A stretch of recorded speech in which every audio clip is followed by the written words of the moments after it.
આ ચૂંટણી 10 તારીખે ચૂંટણી યોજાઈ હતી, મતદાન યોજાયું હતું. ત્યારબાદ આજે હવે પરિણામ આવવાનું છે. 8 વાગ્યાથી મતગણતરી છે તે શરૂ કરવામાં આવી અને ત્યારબાદ સતત કોંગ્રેસ માટે સારા સમાચાર છે તે હાલ આવી રહ્યા છે. શરૂઆતી વલણ જેટલા પણ આવી રહ્યા છે તેમાં કોંગ્રેસ આગળ ચાલી રહ્યું છે અને ઉજવણી દિલ્હી જે કાર્યાલય ખાતે પણ કરવામાં આવી રહી છે કોંગ્રેસના કાર્યકરો દ્વારા, નેતાઓ દ્વારા. સાથે જ માહિતી મળી છે કે બેંગ્લોરમાં બોલાવવામાં આવ્યા છે તમામ જે કોંગ્રેસના નેતાઓ છે તેમને ત્યાં બોલાવવામાં આવ્યા છે, કારણ કે બહુમતનો વિશ્વાસ કોંગ્રેસને હવે દેખાઈ રહ્યો છે, આવી રહ્યો છે. કારણ કે અત્યારના જે વલણ સામે આવી રહ્યા છે તેમાં 131 સીટ પર કોંગ્રેસ છે તે આગળ ચાલી રહ્યું છે અને સામે બીજેપીની વાત કરીએ તો 73 સીટ બીજેપીને છે તે અત્યારે મળી રહી છે. અત્યારે આગળ છે તે 73 સીટ પર ચાલી રહી છે. ધીરે ધીરે હવે પરિણામ આવવાના શરૂ થશે, પરંતુ જે પ્રકારે રાજકીય વિશ્લેષકો સાથે પણ વાતચીત કરી કે હવે બહુ મોટો ફેર છે તે નથી લાગી રહ્યો ચોક્કસથી. જે પ્રકારે અત્યારે સીટો પર આગળ કોંગ્રેસ ચાલી રહી છે, કોંગ્રેસ સરકાર બનાવી રહી છે તેવું લાગી રહ્યું છે, પરંતુ હવે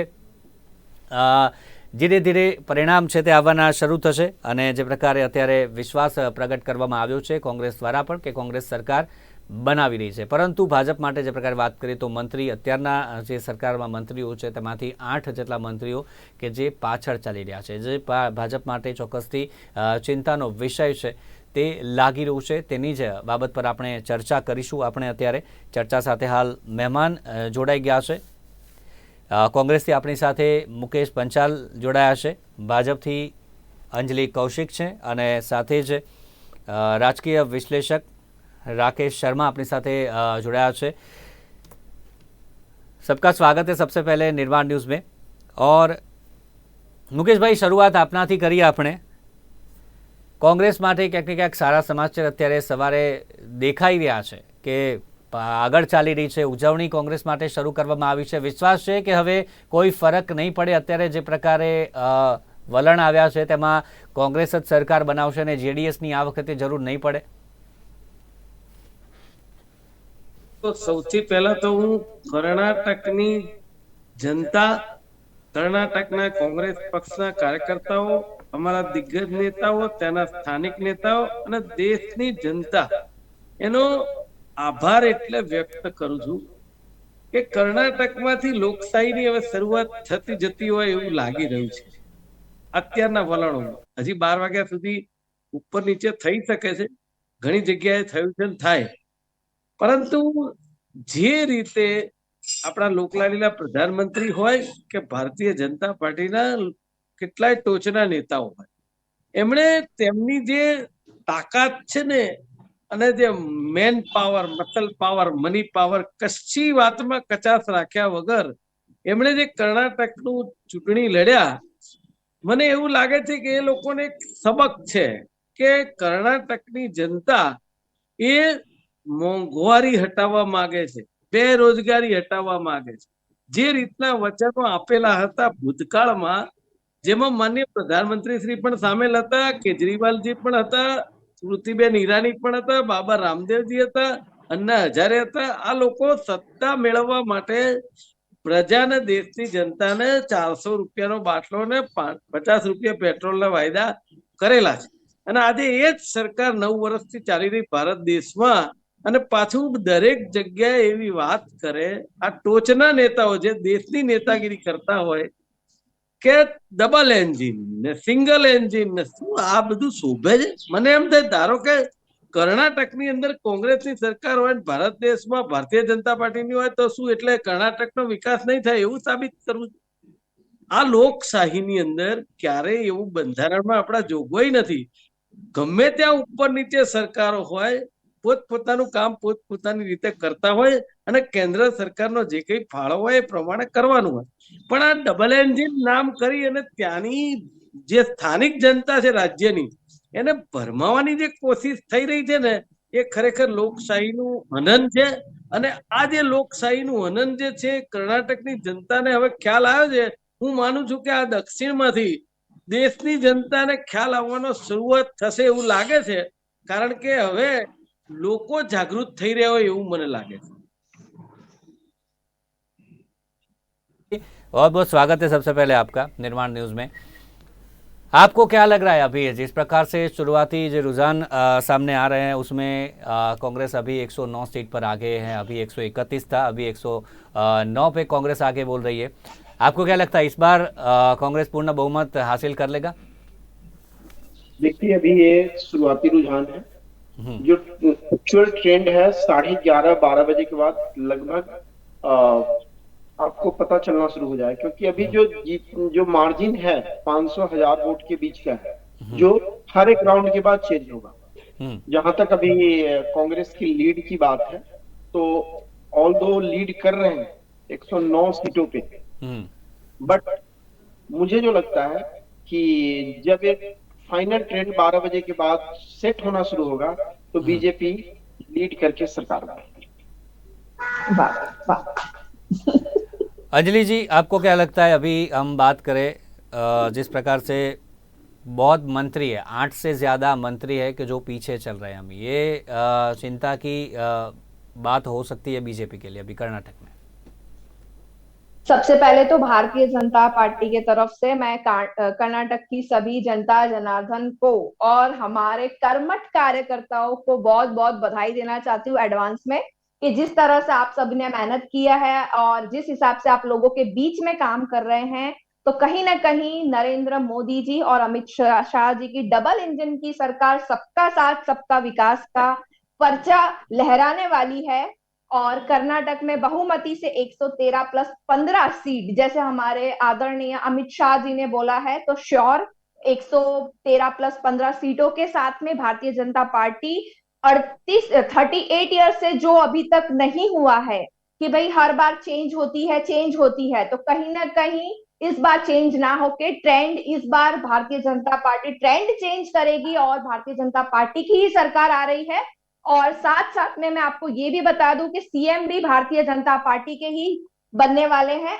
तो कहीं ना कहीं ऐसी कोई चिंताजनक बात नहीं है, क्योंकि ये कहीं ना कहीं विकास लोगों के तक जो पहुंचा है, जो योजना लोगों तक पहुंची है, और जो हमने लोगों से मत नहीं मांगा है, हमने लोगों से मन मांगा है। અમે લોકોથી મત નથી માંગ્યું, અમે લોકોથી મન માંગ્યું છે, લોકોના મન જીત્યા છે, મત નથી જીત્યા। એટલે હું એ કહેવા માંગુ છું કે ભારતીય જનતા પાર્ટીની સરકાર બનવાની છે, એ ચોક્કસ છે। અને જે રીતે રાકેશભાઈ શર્માએ જે રીતે કીધું છે કે એમની વાત 100% સરસ્વતી એમના મોઢે બેસતી હશે, અને આ જ વસ્તુ થવાની છે કે 12 વાગ્યા પછી તમે જોશો તો રિઝલ્ટ ભારતીય જનતા પાર્ટીના પક્ષમાં જ આવશે। અને જે રીતે આ ખાલી ફક્ત ને ફક્ત એક રાજ્યને નહીં, આનાથી 2024 માં પણ આનો જે આગળના જે આપણે જીતવાના છે સીટો, એ જ લોકસભાની જે વાત કરીએ છીએ એનું પણ ઇફેક્ટ આમાં દેખાશે।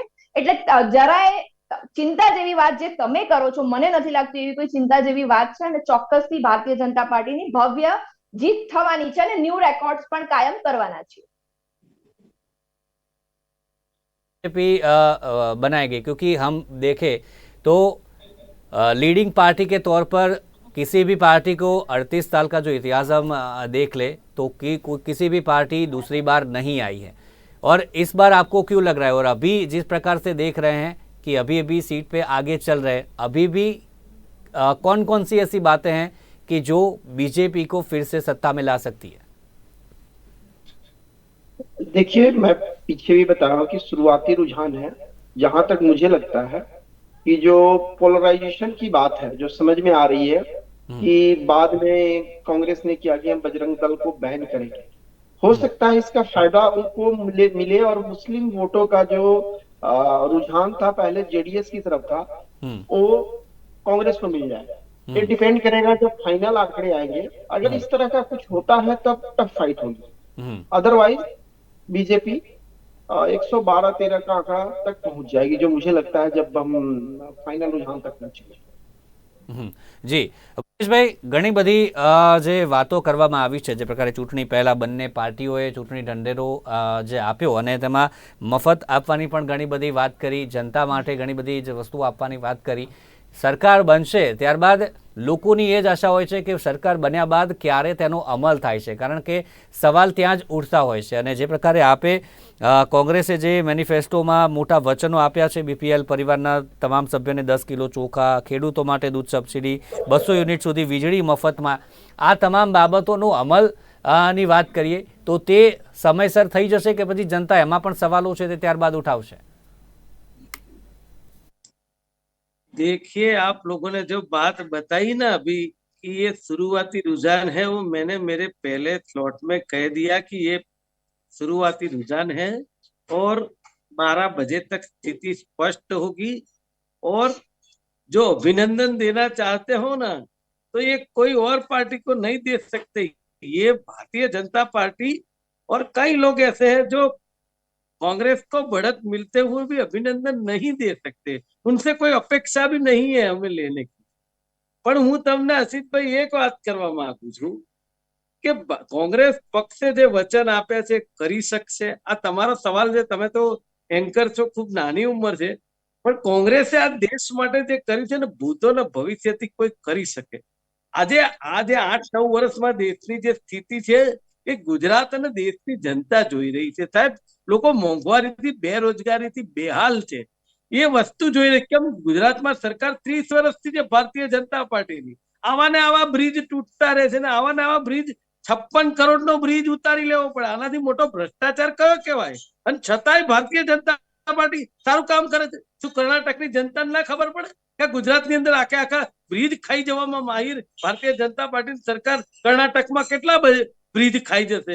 मानिए राकेश जी, सुनिए कि पूरे के पूरे गुजरात के ब्रिज खा चुके हैं ये लोग, अब कैसे सत्ता में कर्नाटक की जनता लाएगी?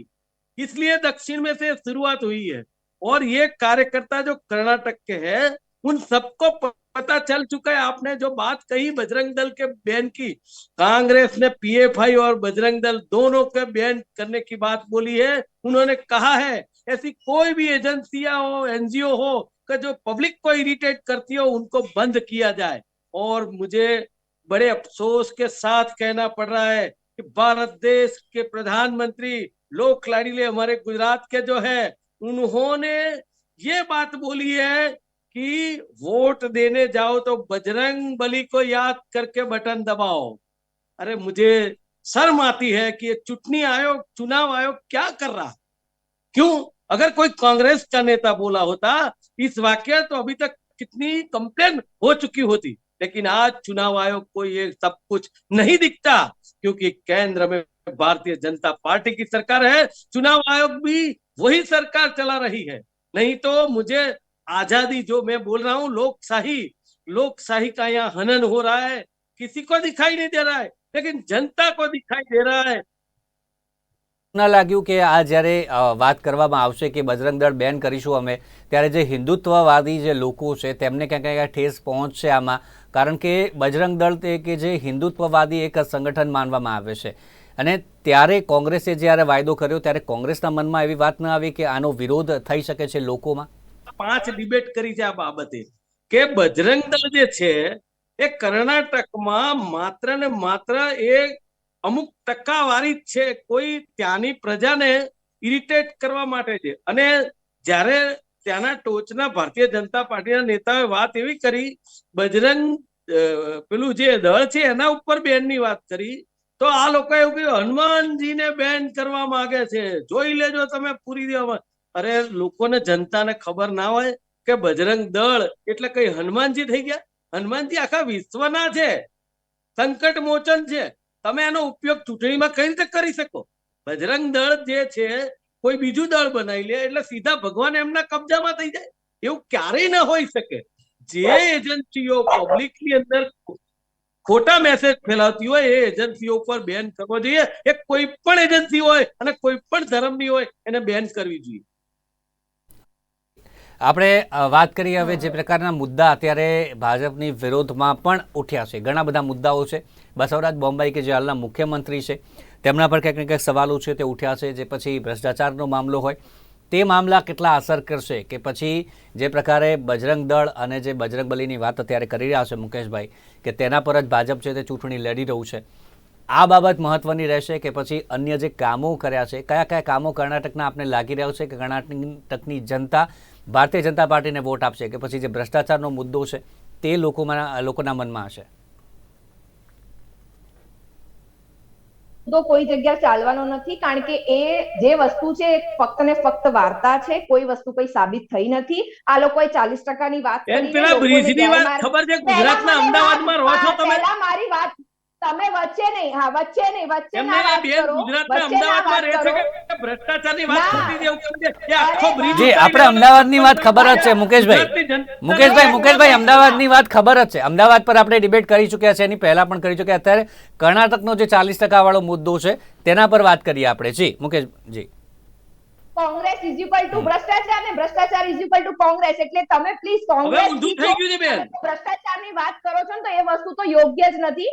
જે ગેરમાર્ગ લોકોને ફેરવવામાં આવે છે ને, કર્ણાટકની જનતાને ખબર છે કે આ બધી વસ્તુ કઈ રીતે ગેરમાર્ગ દોરાવવામાં આવે છે ને એ લોકો નથી દોરાવાના. એનું જે રિઝલ્ટ છે એમને મળશે. અને જે વાત કરે છે બજરંગ બલી કે બજરંગ દળ, તો આજે આપણા જે ભારતના સંસ્કાર છે એમાં સૌથી પહેલા શ્રી પરશુરામ, શ્રી રામ ભગવાનને આપણે પૂજીએ છીએ, એવી જ રીતે બજરંગબલીને પણ પૂછીએ છીએ. તો ભગવાનનું નામ લેવામાં કોઈ ખોટ નથી, પણ પહેલાથી કોંગ્રેસને ટેવ છે કે ભગવાનના નામે વોટ લેવાના ના હોય. ના, પહેલા ભગવાનના નામે કોઈ વોટ નથી લેતો. ભગવાનનું મંદિર બનાવીને આપ્યું છે. શ્રી રામ મંદિર જ્યારે બન્યું હતું ત્યારે પણ કોંગ્રેસે વિરોધ કર્યો છે.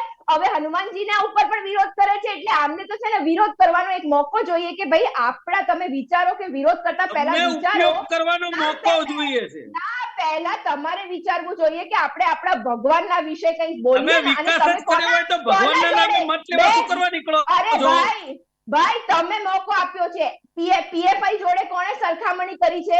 પીએફઆઈ કયો સંગઠન છે? એના જોડે બજરંગ દળની કોઈ સંખામણી થઈ શકે છે? આજે બજરંગ દળ છે જ્યારે પૂર આવે કે કંઈ પણ લગાડવો જોઈએ એવું કીધું છે. તમારી જેમ ખાલી એક જ વાત કરતા ના. જી ચોક્કસ, એ બાબતો કેટલી અસર કરશે તે આપણે જોવાનું છે. પરિણામ હવે આવશે, થોડાક જ કલાકોમાં પરિણામ આવશે. ત્યારબાદ આ જ બાબત પર ચર્ચા આપણે કરવાના છે. રાકેશજી, જી અંજલિજી આપની વાત ફટાફટ પૂરી કરો રાકેશજી પાસે. શું કહું છું, બજરંગ દળ લોકોના પ્રોબ્લેમ્સમાં ઉભા રહે છે. એને ખોટી રીતે પીએફઆઈ જોડે એમને જે સરખામણી કરી છે તો વાત કરવાનો જે મુદ્દો છે ને એમને ખોટો ઉપાડ્યો છે.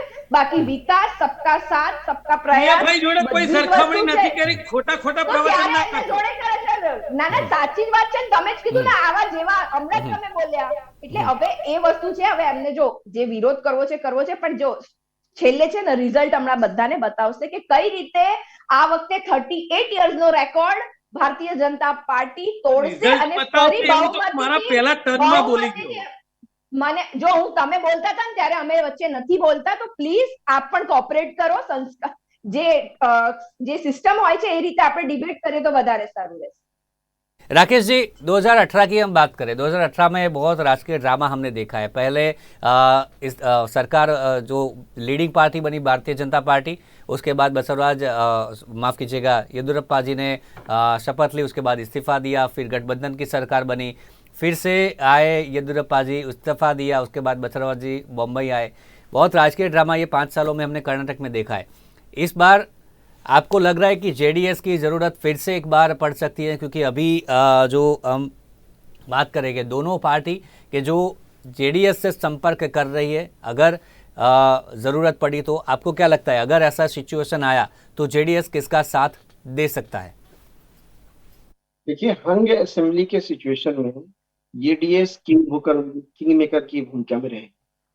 और जहां तक मैं बताऊं, अभी जो चर्चा हो रही थी बजरंग दल पीएफआई एक आतंकवादी संगठन है. उसकी तुलना हम बजरंग दल से ना करें. मैं एक स्वैच्छिक तौर पे बता रहा हूँ. चाहे आप आईबी की रिपोर्ट ले लें, सीआईडीज की रिपोर्ट ले लें, पीएफआई आप देखेंगे कि अलग अलग तोड़फोड़ में, देश विरोधी गतिविधियों में शामिल. बजरंग दल का एक डिफरेंट रोल है. केवल ये मुद्दा इसलिए आया था कि पोलराइजेशन कर सके. और मैंने एक अंदेशा दिया था कि जब दोपहर बाद रिजल्ट आएगा तो उसमें इस मुद्दे का कितना असर होगा, अभी तक पूरी तरह क्लियर नहीं है. अब दूसरी बात पर हम आते हैं, सरकार बनाने की बात पे.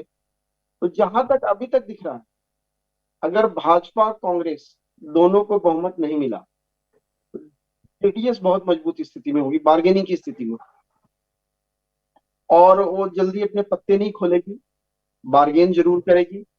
और हमें लगता है कि ऐसी स्थिति ना आए, एक मजबूत सरकार राज्य में बने, किसी बार्गेन के आधार पे न बने। परंतु अभी तक के जो रुझान आ रहे हैं उसके अनुसार ये जरूर दिख रहा है कि जेडीएस किंग मेकर की भूमिका में आने के चांस उसके बहुत हैं। और रुझानों के अनुसार हो सकता है कि भाजपा से भी टाई अप कर ले, अगर उनकी सही से बात बनी तो। कांग्रेस की तरफ जाने में उनको ज्यादा फायदा नहीं आएगा, क्योंकि कांग्रेस के नंबर्स ठीक दिख रहे हैं अभी तक के रुझान। बात करें राकेश जी, तो जिस प्रकार से कांग्रेस का स्थानिक नेतृत्व है, जो बड़े नेता हैं, वो स्थानिक नेतृत्व कर्नाटक में बीजेपी में कम दिखाई दे रहा है, उसका असर दिखेगा आपको लग रहा है? देखिए, बीजेपी हमेशा सेकेंड थर्ड जनरेशन लीडर को उभारने पे विश्वास रखती है, किसी एक नाम पे, पुराने नाम पे, ठीक है, जो अच्छा काम करे उनको मौका मिलता है। तो जब नेक्स्ट जनरेशन लीडरशिप आएगी आपको दिखेगा, काम दिखेगा। जो मुझे लगता है कि ऑलवेज उनका एक प्रयास होता है कि हम एक ढर्रे पे न चले, कुछ नया करें। आपने देखा होगा अलग अलग प्रदेशों में, चाहे आसाम में हो, एक अलग नेतृत्व दिया जो वहाँ सक्सेसफुली काम कर रहा है। तो अपनी सोच है केंद्रीय भाजपा केंद्रीय नेतृत्व की। हाँ, बीजेपी के बड़े चेहरे, कांग्रेस के बड़े चेहरे कर्नाटक में नजर आ रहे हैं, दिग्गज। ये तो इसका फर्क भी दिख रहा है। વાત કરીએ કોંગ્રેસની વાત કરીએ, કર્ણાટકની ચૂંટણી યોજાઈ, ગુજરાતની આની પહેલા યોજાઈ, પરંતુ જે પ્રકારનો પ્રચાર કર્યો છે કર્ણાટકમાં, મોટા નેતાઓએ પ્રચાર કર્યો છે, રાહુલ ગાંધી હોય કે પછી આપણે પ્રિયંકા ગાંધીની વાત કરીએ, સોનિયા ગાંધી કે જેમનો એક મુદ્દો સાર્વભૌમત્વની જે વાત કરી હતી તેમણે, એ શબ્દને કારણે ક્યાંક ને ક્યાંક ચર્ચાનો વિષય બન્યો, વિવાદ થયો એ શબ્દ પર. કર્ણાટકમાં જેટલી સભાઓ યોજી છે કોંગ્રેસે, જેટલા રોડ શો કર્યા છે, ગુજરાતમાં કેમ એના કરતાં વિપરીત પરિસ્થિતિ જોવા મળી હતી ચૂંટણી પ્રચારમાં? રાહુલ ગાંધીની વાત કરીએ તો એક કે બે સભા જે આદિવાસી એરિયામાં અહીંયા સાબરમતી યોજી હતી એ જ, બાકી અન્ય કોઈ મોટા નેતા વધુ વાર જોવા નથી મળ્યા. અને તે જ પ્રકારે કર્ણાટકમાં જીતનો વિશ્વાસ કોંગ્રેસને વધારે હતો એટલે, અને ગુજરાતમાં કેમ એટલા પ્રકારમાં પ્રચાર જોવા નહોતો મળ્યો? કારણ કે બીજેપીની જે પાર્ટી હતી 27 વર્ષથી પાર્ટી છે, એટલે કોંગ્રેસે પહેલેથી હાર માની લીધી હતી. જો આશિષભાઈ, એવી વાત છે કે કર્ણાટકની અંદર અને ગુજરાતમાં આખો બહુ ડિફરન્સ છે. અને બીજી વાત એવી છે કે ગુજરાતમાં રાહુલજીએ ભારત જોડો યાત્રાની શરૂઆતના ભાગરૂપે જે ડોમની અંદર લોકલાડીલા પ્રધાનમંત્રી સભા કરી ચુક્યા હતા, એ જ ડોમમાં ત્યાં રેલી કરીને ગયા હતા, ને ત્યાં 2 લાખ જેટલી પબ્લિક હતી. અને એમાં એ લોકોએ મોંઘવારી અને બેરોજગારી ને ખેડૂતોની વાત કરી હતી. અને આ જે રિઝલ્ટ આવે ગુજરાતના, એમાં પણ આજ સુધી અમે ચક્કરમાં છીએ કે 156 સીટ કઈ રીતે આવે છે, એ ખરેખર શક્ય જ નથી. અને આજની તારીખે હું તો 2-3 જગ્યાએ પ્રભારી છું, ત્યાં જઈને આવ્યો છું. દરેક જગ્યાએ કે તમે મત કોંગ્રેસને આપીએ છીએ, જાય છે ભાજપને કેમ? મેં કહું ભાઈ હવે એ સરકાર બની ગઈ, સરકાર. મારી વાત તમે સાંભળો પૂરી, આશિષભાઈ તમે સાંભળો પૂરી, મારી વાત પૂરી સાંભળી લો. કે કર્ણાટકની અને ગુજરાતની વાતમાં એવું છે કે ગુજરાતમાં લોકલાડીલા પ્રધાનમંત્રી આપણા ગુજરાતના છે, ટોચના નેતાઓ ઘણા બધા આપણા ગુજરાતના છે. અને ગુજરાતની અંદર તો એમણે ચૂંટણી વખતે આજથી 30 વર્ષ પૂર્વેના લતીફને પણ યાદ કર્યો હતો, કર્ફ્યુને પણ યાદ કર્યો હતો. ભૂલી ગયા તમે? યાદ કરજો, વેજલપુર વિધાનસભામાં તો એવું કહ્યું કે ધ્યાન રાખજો બોર્ડર છે, નહીં તો તમારું આઈ બનશે. એવા દુષ્પ્રચારો કર્યા છે ગુજરાતની અંદર. એટલે ગુજરાતની જનતા આજે પણ પરેશાન છે. તમે સમજો, તમે પોતે એન્કર હતા આ વખતની ચૂંટણીમાં, કે ગુજરાતમાં પ્રશ્નોની આટલી બધી હારમાળા હતી, પ્રજા આજે પણ પરેશાન છે. એ ભરતી હોય, પેપર ફૂટવા હોય, મોંઘવારી હોય, બેરોજગારી હોય, આ બધા મુદ્દા શું પતી ગયા? મને આજે ખબર નથી પડતી કે ગઈકાલે બ્રિજનું ઉદઘાટન જે પ્રધાનમંત્રીશ્રીએ કર્યું, એના ઉપર 2 દિવસ પહેલા મોટી મોટી ટ્રકો વજનવાળી પાસ કરી અને ટેસ્ટ કરવામાં આવ્યો. તો મને એમ થાય છે કે 2 દિવસ પહેલા પ્રધાનમંત્રી આવવાના હતા, પછી તો 2 દિવસ પહેલા ટેસ્ટ કરવાનો હતો. જો ટેસ્ટમાં કઈ પ્રોબ્લેમ થયો તો ના કરત તમે ઉદઘાટન.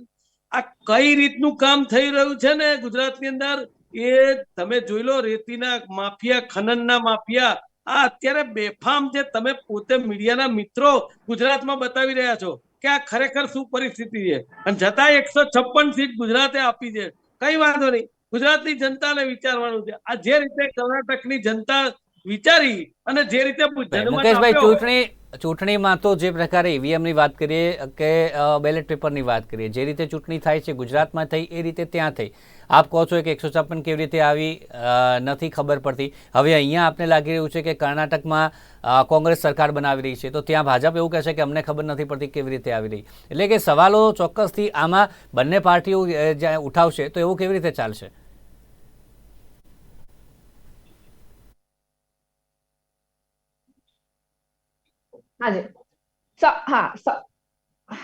ચોક્કસ. અત્યારે કોંગ્રેસ માંથી મુકેશભાઈ પણ વાત કરી, અત્યારે આપણે વાત કરી 136 માંથી આગળ હતું કોંગ્રેસ. હવે જે સીટો છે 110 પર કોંગ્રેસ આગળ છે અને બીજેપી 80 પર પહોંચ્યું છે. લાગે છે જેડીએસની જરૂર પડશે, ભાજપ દ્વારા સંપર્ક કરવામાં આવ્યો છે કે કેમ? Single largest party Bharatiya Janata party ત્યાં બનવાની છે કર્ણાટકમાં અને ભગવો લહેરાશે. કારણ કે આ જે આત્મવિશ્વાસ છે અમિત શાહજીએ જે કીધું છે આમને આમ અમિત શાહજીનું નથી. આ આત્મવિશ્વાસ ત્યાંના જનતા છે, ત્યાંની જે કાર્યકર્તા લોકો છે જેણે દ્રઢ મહેનત કરી છે. અને જો भारतीय जनता पार्टी ना पहला थी एक साथ में राहुल जी भी हैं, इसलिए मैं उनको भी हिंदी में बात करना चाहूंगी कि जिस तरह से हमेशा भारतीय जनता पार्टी के जो कार्यकर्ता हैं वो लोगों के बीच में रह के हमेशा काम करते आए हैं, तो कहीं ना कहीं लोगों का मन उन्होंने हमेशा से जीता है। और इस बार भी कर्नाटक में भारतीय जनता पार्टी के जो कार्यकर्ता है उन लोग ने कर्नाटक की जो जनता है उनका मन भी जीता है। साथ में जो काम अधूरे हैं वो पूरे होंगे, आगे जो जितना अच्छा काम हो सके वैसी पूरी आशा दिलाई है। जो मारी बात मेरी बात पूरी होने दीजिए। हाँ पड़े वच्चे बोली ने ए हैरान जी जी आपनी बात बताओ। હા બસ તો એ જ છે કે ભાઈ ભારતીય જનતા પાર્ટીની સરકાર બનવાની છે અને એમાં કોઈ બે રાય નથી અને એનું જે બનશે એનું પણ આખું ક્રેડિટ જનતાને જશે, કારણ કે જનતા જે રીતે આ લાસ્ટ ટાઈમ મોકો આપ્યો છે આ વખતે ઈચ્છે કે એના કરતા વધારે સારું કામ થાય, એના માટે ફરી ભારતીય જનતા પાર્ટી આવશે। જલ્દીથી 30 સેકન્ડ ફટાફટ। અમે કોઈ ધર્મ જાતિની વાત નથી કરી, ત્યાં મહિલાઓની વાત કરી છે, લોન આપવાની વાત કરી છે, જૂની પેન્શન યોજનાની વાત કરી છે, એવી ઘણી એવી પાયાની વાતો કરી છે કે જેની મુદ્દા સીધા પબ્લિકને અસર કરે છે। માત્ર ને માત્ર ભગવાનને લઈને જીતવા માટેની વાત ભગવાનને નહીં મહિલાઓને પણ લઈને ચાલી છે। જી જી વચ્ચેનો સમયનો અભાવ છે, ફટાફટ જી વચ્ચેની પ્લીઝ જલ્દી। આશીર્વાદ માટે હોય અને પગે લાગવા માટે હોય, ભગવાન પગે લાગવા માટે છે, મત લેવા માટે નથી। જી જી જી અને એમને એક નેતાઓના વખાણ કરવા સિવાય ડિબેટમાં કઈ કરવા આવતા जी जी जी जी मुकेश भाई जी राकेश जी आपको क्या लग रहा है अभी अंतिम प्रतिक्रिया आपकी भी लेना चाहेंगे। मुद्दे कौन से जो वायदे किए हैं जो भी फ्री में देने के दोनों पार्टियों ने, वो मुद्दे ज्यादा असर करेंगे कि फिर ये हिंदुत्व वाला मुद्दा है जो भ्रष्टाचार का मुद्दा है वो ज्यादा मायने रखेंगे? क्या लग रहा है आपको? अंतिम प्रतिक्रिया टूंक में। धीरे धीरे सामने आ रहा है, 1 से 1.5 घंटे में स्थिति साफ हो जाएगी कि भ्रष्टाचार हावी है, हिंदुत्व का मुद्दा हावी है, या जो फ्री की रेवड़ियां बांटना, ये सब कुछ 1 से 1.5 घंटे में क्लियर हो जाएगा। और अगर हंग असेंबली होती है फिर मैं कहता हूं तो जेडीएस किंग मेकर की भूमिका में रहेगी। હવે જોવાનું છે જેડીએસ ની કિંગ મેકરની ભૂમિકા આવે છે કે કેમ અને પૂર્ણ બહુમત કોને મળે છે। અત્યારે આપણે વાત કરીએ તો 110 પર કોંગ્રેસ છે અને 80 પર ભાજપ છે તે આગળ ચાલી રહી છે અને જેડીએસ કે જે 29 સીટ પર પહોંચ્યું છે। હવે એ જ જોવાનું છે, 2-3 કલાકમાં હવે ચિત્ર સ્પષ્ટ થશે તેવું લાગી રહ્યું છે। ફરી વખત આપણે જે પ્રકારે માહિતી અમે સતત આપતા રહીશું તેવું જણાવી રહ્યા છે। અત્યારે આપણી સાથે ચર્ચામાં જોડાયા અંજલિજી, આપનો ખૂબ ખૂબ આભાર। મુકેશભાઈ આપનો પણ આભાર અને રાકેશ શર્मा आपका बहुत बहुत शुक्रिया हमारे साथ जुड़ने के लिए। તો દર્શક મિત્રો, કર્ણાટક વિધાનસભા ચૂંટણી સતત પરિણામો અવિરત આપ નિર્માણ ન્યૂઝ પર જોઈ શકો છો. અમે આપને માહિતી પણ આપતા રહીએ છીએ. અત્યારે હાલ બસ આટલું જ. નમસ્કાર. Thank you Rakesh.